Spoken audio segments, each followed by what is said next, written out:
थोडा महाग आहे ना अरे हा हरकत नाही ना नाही चांगलं असेल कांदीलाल पण ना त्याला पाठव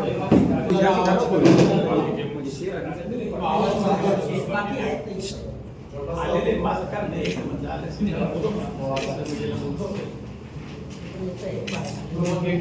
जाऊन पाठव ना एक एकाला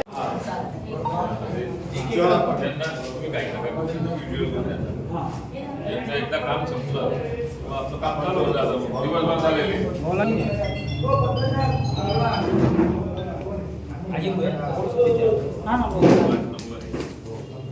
पत्रकारांना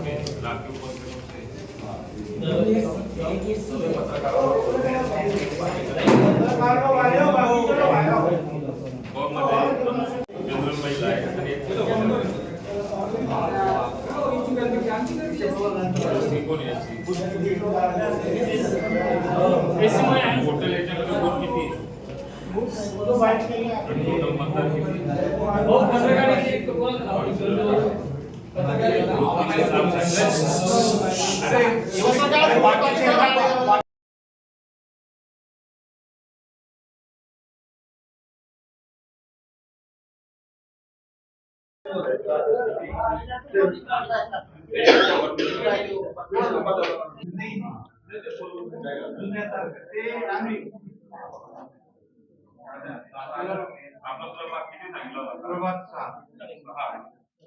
राष्ट्रवादीच्या मुलाखती चालू आहे आणि किती उमेदवारांनी निवडणुकीसाठी अर्ज केलेले ते आमच्या धुळे महापालिकेच्या संदर्भात आज मुलाखती आम्ही आज या ठिकाणी सुरू केलेल्या आहेत आणि त्या मुलाखतीच्या माध्यमातून आज कालपर्यंत आमच्याकडे 240 अर्ज होते दुपारपर्यंत. आता जवळपास 280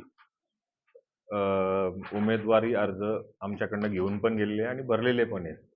आज मुलाखती घेतल्यानंतर उद्या दिवसभरापर्यंत जितकी मुलाखती होतील, काही काळ मी थांबेल, काही काळ आमची एक समिती ती समितीच्या माध्यमातून त्या मुलाखती चालतील आणि परवापर्यंत उमेदवारांचं चयन करून 29 तारखेला संध्याकाळपर्यंत आम्ही आमची फिगर क्लिअर करू.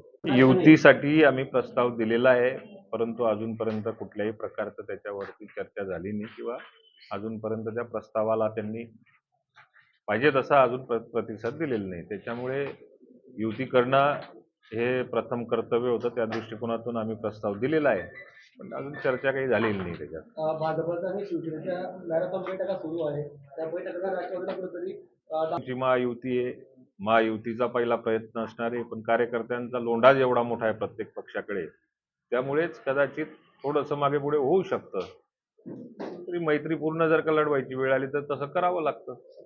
स्थानिक परिस्थिती, उमेदवारांची मागणी हे जर का बघितलं तर युतीमध्ये लढवणं आमचं प्रथम कर्तव्य आहे, पण अजूनपर्यंत त्याच्यावरती फार काही चर्चा झालेली नाहीये.